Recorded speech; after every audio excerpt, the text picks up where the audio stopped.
तो नहीं जब उठावत ये लहंगा में तक मुर्गा का टंगड़ी ऐसा भाई ठीक आ जाओ भाई ठीक हां मैंने खड़ा तो ही पैसा बोला कोई किधर जा रहा है यार तू ना मंच से कलाकार 1-2 मिनट खातिर उतरला नलिया का टोना बक्सा में कदी भेज लड़का खोजे नहीं खा जाएगा तुरंत जाके चल हां रोज तो ही जाता रखा बहुत ही सुंदर सुमिरन वंदना के कार्यक्रम भाई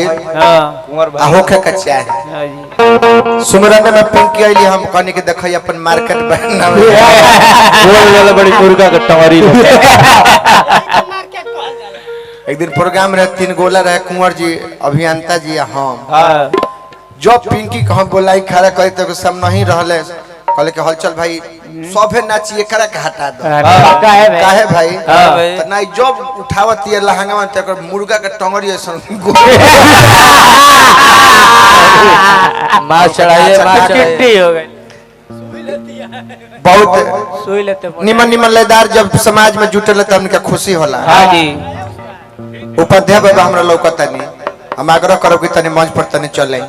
आ तब तक चौबे बाबा से आग्रह करब कि तनी आ जाई तनी हमरो मंडली में लात ध दी रहो माला वाला मनु बाबा माला दी बाबा आ जाई जगह माला दो तू चोर घुमाता रह जवन ये देखी सब है और छी भूसा चोर उपाध्याय बाबा से आग्रह करब कि चले भूसा काढ़ी दे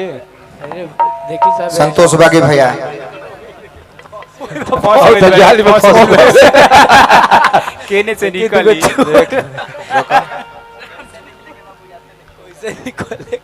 आज तरुआ खुश हो खबरा दोनों चहेता गौ निहारा जी यहां बारे निहुर के निकल जाए पलनिया उपाध्याय बाबा से तनी आ जाए आ दरोगा साहब चल गनी का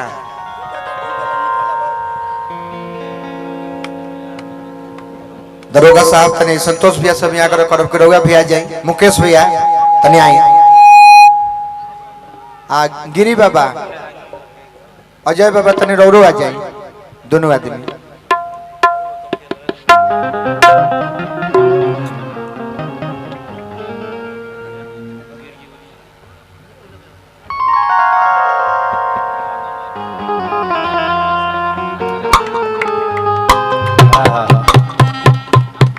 गिरी बाबा आई रौरा आ तनी इंद्रदेव चाचा के तनी बोलाई अभिषेक भाई जी आज के मलिकार बानी हमके जकरा माता जी के अंतिम संस्कार में हम कायल बने जा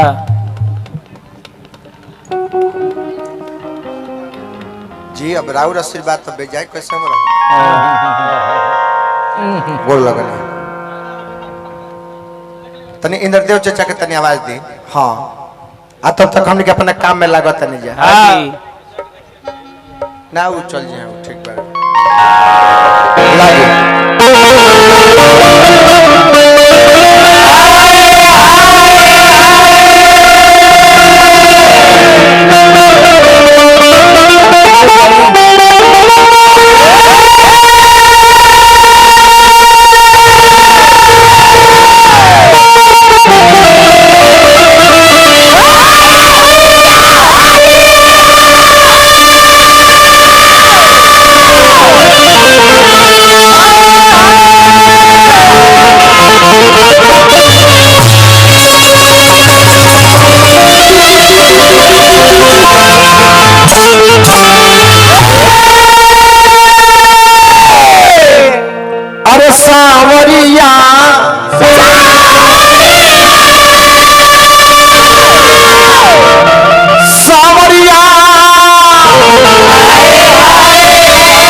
जन हम कहने हाँ इनके छपरा सिवान गोपालगंज आरा बलिया बक्सर भोजपुर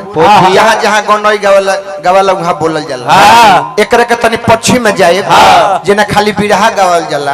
बिरहिया लोग एकर अंदाज बदल देवेला अपना भाव में